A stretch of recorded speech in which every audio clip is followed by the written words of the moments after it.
El día de hoy me acompaña la doctora Scarlett Royce, quien es dermatóloga del Centro Nacional de Dermatología y con quien estaremos conversando sobre el herpes zóster, qué es, cómo se diagnostica, cómo tratarlo. Bienvenida, doctora. Muchas gracias por la invitación. Bueno, mucho gusto, ¿verdad, Igual. Vanessa? El día de hoy vamos a hablar sobre una enfermedad viral como es el herpes zóster. El herpes zóster, muchas veces cuando las personas escuchan sobre este término, cuando uno le da el diagnóstico de herpes zóster, pues se imaginan muchas cosas, pero el día de hoy venimos para aclarar, ¿verdad?, todas las dudas. Sí. Primeramente, vamos a hablar qué lo produce, cómo se contagia. Entonces, como usted decía, ¿verdad?, el virus del herpes zóster es una enfermedad viral provocada por el virus del herpes simple tipo 3. Es el mismo que provoca la varicela. Por eso también, aparte del nombre de herpes zóster, lo conocemos como el término varicela zóster. Entonces, ¿cómo se contagia? Primeramente, ¿verdad?, tenemos que entender que para desarrollar el herpes zóster tenemos que tener una primera infección, primero haber manifestado síntomas tanto clínicos, ¿verdad?, de una varicela. Entonces, en aquellas personas que ya desarrollaron varicela, existe un riesgo de un 15% en su vida futura, tanto adolescente como adulta, de desarrollar las lesiones de herpes zóster. Esto estamos hablando, ¿verdad?, de personas sanas. En aquellas personas que ya han cumplido los 50 años o tienen algún tipo de inmunodepresión, cuando hablo de inmunodepresión me refiero a por ejemplo, enfermedades crónicas, así también como personas que portan el virus del VIH. Entonces, esta incidencia o este riesgo aumenta hasta en un 50%. Entonces, en aquellas personas, ¿verdad?, que ya presentaron la varicela, pueden llegar a presentar en la vida futura lo que es el herpes zóster. ¿Cómo inicia? Entonces, el virus en sí, ¿verdad?, queda guardado cuando ya nosotros presentamos la varicela en nuestro organismo, afecta una cadena ganglionar. Entonces, este se presenta con la sensación, los pacientes refieren hormigueo, picazón, ardor, siempre y cuando, ¿verdad?, esta respeta algo que se llama dermatomas. ¿Qué significa eso? Que nos puede aparecer en una sola parte de nuestro tórax, de nuestras costillas, en la cara, en un miembro inferior, en una sola pierna. Casi siempre se manifiesta solamente en una área de nuestro cuerpo. Este se presenta con la presencia de vesículas, la conocemos nosotros, pero en sí son ampollitas, le dicen las personas. Entonces, muchas veces estas ampollitas pues pueden presentar líquido transparente y a su vez se acompaña con bastante ardor. Entonces, pueden ser pocas las vesículas o ampollitas y o también pueden presentarse abundantes. Hay cierto tipo de pacientes que tienen la predisposición de no solo presentarla en un área del cuerpo. Entonces, son aquellos pacientes que tienen un grado de inmunodepresión.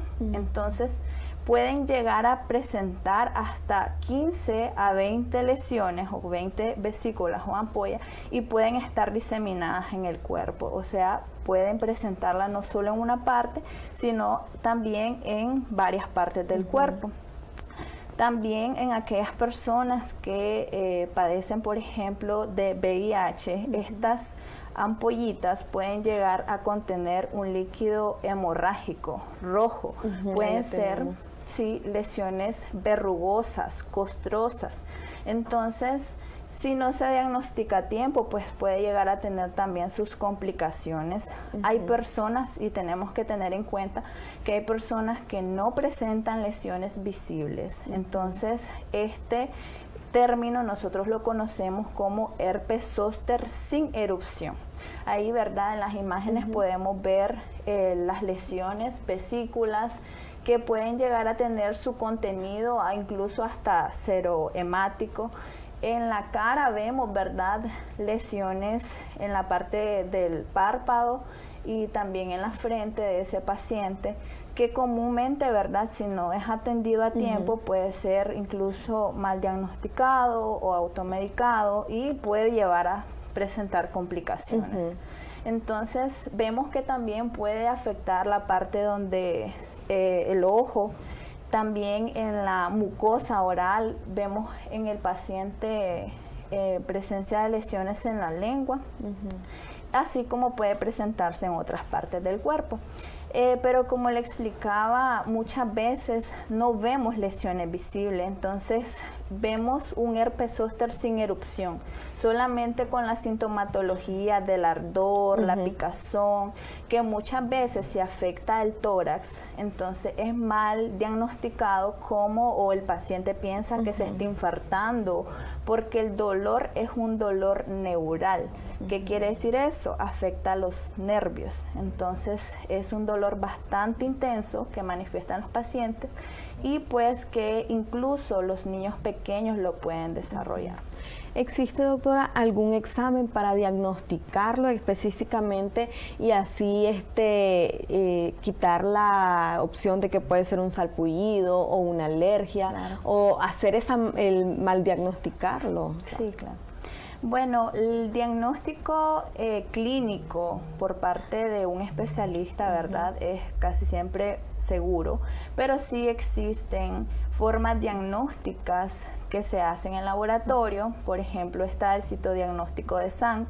Ese es un examen de laboratorio donde se rompe la vesícula y el líquido se estudia. Entonces ahí, pues, como en las enfermedades virales, observamos células multinucleadas y pues eso nos confirma el diagnóstico por si hay alguna duda, porque hay muchas enfermedades que pueden también simular un herpes zóster. Entonces, desde los eczemas irritativos, que son las famosas alergias por contacto, entonces está ese examen, está también la inmunohistoquímica, pero pues con el citodiagnóstico y el examen clínico llegamos al diagnóstico rápidamente. Junto con la varicela, doctora, que tiene como que una etapa donde uno se puede contagiar, con el herpes zóster, ¿cómo nos contagiamos? Digamos, si tenemos a una persona en nuestra casa que tiene la enfermedad, ¿en cuánto sería el periodo para decir que lo podemos transmitir? Claro. Lo importante y verdad es saber que, gracias a Dios, el herpes zóster se presenta solamente en aquellas personas a las que ya le ha dado varicela. Entonces, una persona en nuestra casa con herpes zóster, gracias a Dios, pues tenemos que estar claros que no es contagiosa, pero en aquellas personas que tienen herpes zóster y tal vez tienen niños pequeños o adultos a los que no le ha dado la varicela, hay un riesgo de que la persona con herpes zóster no les transmite el herpes zóster, sino varicela. Entonces, el riesgo es bastante bajo, es un 15% de las personas que están expuestas, pero pues pueden desarrollar no herpes zóster, sino varicela. Y también tenemos que tener en cuenta, ¿verdad?, del que la persona con herpes zóster puede transmitir por el contacto directo de las lesiones cuando otra persona lo toca, o también se transmite por gotitas transmitidas por el aire.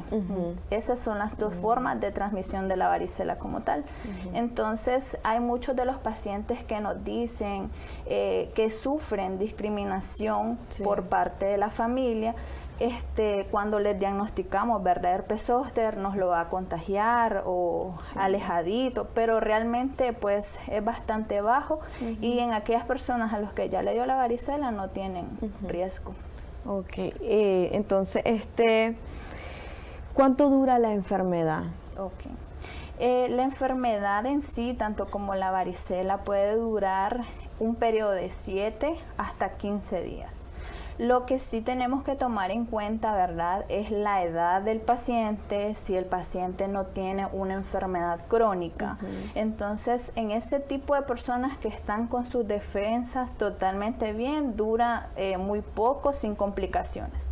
Entre más edad tenga un paciente o tenga una enfermedad crónica, sea un paciente con VIH, puede durar más tiempo y llevar a desarrollar complicaciones. Tenemos que tomar en cuenta también, es algo importante que sepamos, ¿verdad?, que hay niños que desarrollan el herpes zóster en la edad infantil y los padres a veces nos dicen, es que nunca le ha dado la varicela. Entonces, puede existir un riesgo que si a la mamá en el embarazo, en los primeros 5 meses, le da varicela, entonces el neonato desarrolle varicela y generalmente pueden ser una varicela grave. Entonces, tanto puede ser dentro, ¿verdad?, del útero y después presentan herpes zóster en los primeros años de vida o en la edad infantil sin desarrollar varicela, entonces así también se puede transmitir. ¿Es una enfermedad que tiene cura, doctora? Sí. ¿O se vuelve recurrente? Ya me dio una vez, me voy a poder enfermar nuevamente de herpes zóster, ¿o la puedo curar totalmente? Bueno, gracias a Dios también, ¿verdad?, la varicela zóster o el herpes zóster tiene cura. Si es tratado a tiempo, evitamos las complicaciones. Hay un periodo de 72 horas, o sea, 3 días, en los que el paciente, si acude a su consulta y es tratado adecuadamente, entonces va a curar más rápido de las lesiones y va a desarrollar menos complicaciones. También se conoce, ¿verdad?, de que no solo son 3 días en los que podemos dar tratamiento. También puede llegar a haber un lapso de 7 días y si el paciente sigue presentando lesiones, pues iniciamos tratamiento. Doctora, me gustaría hacer la aclaración de que herpes zóster no es una enfermedad que está asociada a las enfermedades venéreas, porque muchas veces puede estar el temor de decir, ay, es que me diagnosticaron herpes y lo asocian a otro tipo de enfermedad.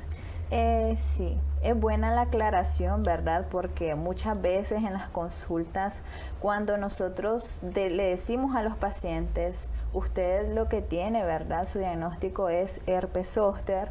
Entonces, y si son personas jóvenes, muchas veces lo primero que piensan es que está asociado a una infección de transmisión sexual. Pero cabe aclarar de que las enfermedades virales provocadas por el herpes suelen ser muchas. Entonces, el herpes zóster no es una enfermedad de transmisión sexual como tal. Entonces, es por un virus, el tipo 3, y hay otros tipos que son asociados a enfermedades de transmisión sexual, pero esta no. Entonces, cuando en la consulta, ¿verdad?, nosotros le digamos a los pacientes el diagnóstico de herpes zóster o varicela zóster, pues cabe aclarar que no es por transmisión. Sí. Doctora, hablando del tratamiento, usted nos decía que hay que hacer un buen diagnóstico para empezar el tratamiento. ¿Cuál sería el tratamiento que se le da? Bueno, entonces dentro del tratamiento están las tabletas de antivirales. Del manejo del herpes zóster, ¿verdad?, se conoce que son 3 fármacos los que están indicados para este tratamiento. El sistema de salud cuenta con el tratamiento, ¿verdad?, y se lo damos completo a nuestros pacientes. Por ejemplo, el primero pues que usamos está el aciclovir. Dentro de la dosis tenemos que saber que la dosis adecuada va a propiciar que la enfermedad se cure. Entonces, la dosis de aciclovir son 800 miligramos. Las tabletas vienen de 400 o de 800 miligramos, hay de 200, pero el tratamiento es 800 miligramos 5 veces al día, por 7 días a 10 días. Entonces venimos tomando hasta 72 tabletas de este tratamiento, que hay que explicarle muy bien al paciente porque muchas veces piensan que es demasiado. Entonces o se tiene que tomar la dosis completa para que el tratamiento funcione. Entonces, en el aciclovir es esa dosis. Usamos también valaciclovir. La dosis es menor. Se usa 1 gramo 3 veces en el día, igual por 7 días. Tenemos que tomar en cuenta que los antivirales, así como el aciclovir, el valaciclovir, reducen la aparición, ¿verdad?, de la enfermedad, la duración en sí y también el número de lesiones, hacen que estas pues se sequen.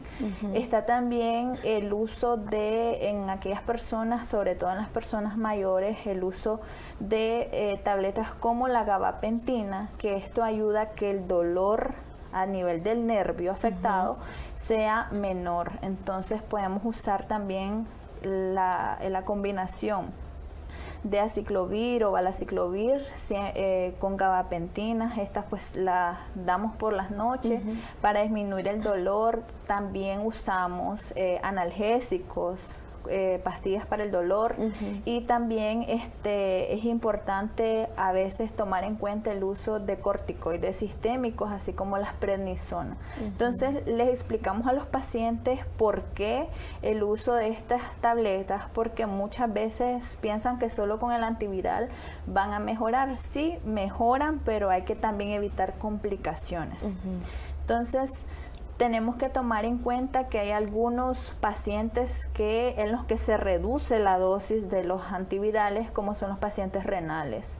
En pacientes VIH, pues usamos la misma dosis, e igual en pacientes embarazadas. ¿Cómo puede ser el cuidado que hay que tener con personas que tienen herpes zóster? Por ejemplo, en el ambiente, o sea, si no diagnostican a un familiar, ¿qué cuidado hay que tener con él? ¿Tienen que tener baños especiales? Sí. Comúnmente lo que usamos, ¿verdad?, a nivel tópico o aplicado son baños con manzanilla. La manzanilla es un secante natural, entonces usamos manzanilla siempre y cuando esté fría, heladita, y hacemos baños. Recomendamos no aplicar cualquier tipo de crema a menos que observemos que las lesiones están infectadas. Entonces ahí mandamos tratamiento aplicado con cremas antibióticas, pero si no, pues no hay necesidad. Muchas veces ya está estudiado, ¿verdad?, que las cremas antivirales como el aciclovir en los pacientes con herpes zóster pues no presentan mejoría. No está indicada las cremas de aciclovir como tratamiento aplicado. Se le recomienda mantener limpia la zona para evitar las complicaciones, que de una de las más frecuentes es las infecciones. Entonces, y también tratar de ponerse ropa holgada, que no esté ajustada, porque eso hace que se irrite la zona o se esté friccionando. Entonces puede llevar también a complicaciones como cicatrices. Entonces, si las tiene ventiladas sería mucho mejor. Sí. ¿Cómo puede aliviar el picor del herpes zóster de manera natural? Por ejemplo, hay creencias de que poniendo manzanilla o maicena, el polvo, le ayuda a mantenerla fresca. Bueno, le recomendamos, ¿verdad?, a los pacientes que si hay mucho prurito, entonces aplicar siempre la manzanilla. También se le pueden dar tabletas para el prurito, antihistamínicos, loratadina si es demasiado, pero comúnmente a medida que el paciente ya esté en tratamiento, pues vemos que todos los síntomas van reduciéndose. ¿Pueden quedar marcas en la piel? Dentro de las complicaciones sí están las cicatrices, más si la enfermedad ha sido manipulada o si se aplicaron cremas que en lugar de secar irritaron, entonces pueden llegar a quedar cicatrices.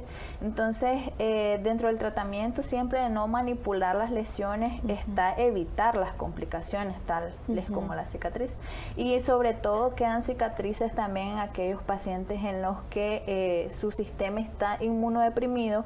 Como vimos en la foto, hay lesiones verrugosas que son costrosas, amarillentas, entonces ahí pueden quedar cicatrices.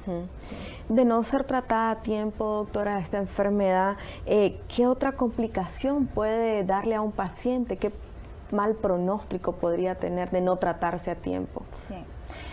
Dentro de las complicaciones, y es importante saberlo, ¿verdad? Para que estemos alerta, visitemos a nuestro médico y no dejemos pasar la enfermedad, primero, ¿verdad? Están las neuralgias posherpéticas.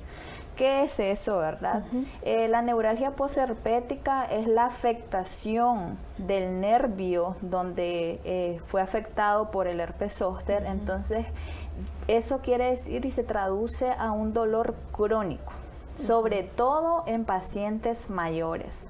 Después de los 50 años, entonces ya tenemos más riesgo de desarrollar esta complicación. Entonces, los pacientes ya se curaron, ¿verdad?, de la enfermedad visible, pero muchas veces vuelven a acudir a la consulta y nos preguntan, ¿por qué me duele todavía? No aguanto, me arde, me pica todavía. Entonces, muchas veces es que ya tenían un factor de riesgo, ya primeramente ya eran mayores de edad, ¿verdad? A veces tienen enfermedades crónicas que no son tratadas. Sí. Entonces, y si se trataron muy tardíamente, entonces desarrollan dolores crónicos intensos que muchas veces necesitan ser tratados, ¿verdad?, con especialistas en el dolor. Está también otra de las complicaciones, sobre todo en aquellos pacientes que se le ve afectado el rostro. Se llama síndrome de Ramsay-Hunt. Ese síndrome es una parálisis del nervio facial. Entonces, muchas veces ya, como dicen, no presentan sensibilidad donde se le afectó el nervio. Incluso puede, si se le vio afectado el ojo, entonces pueden llegar a presentar hasta complicaciones como ceguera total. Entonces, cuando vemos a un paciente en el que se afecta cara, afecta ojos, siempre el tratamiento es multidisciplinario. ¿A qué nos referimos? Siempre lo interconsultamos con el especialista en oftalmología para que ellos vean el tratamiento a nivel ocular. Y reducir complicaciones. Reducir las complicaciones.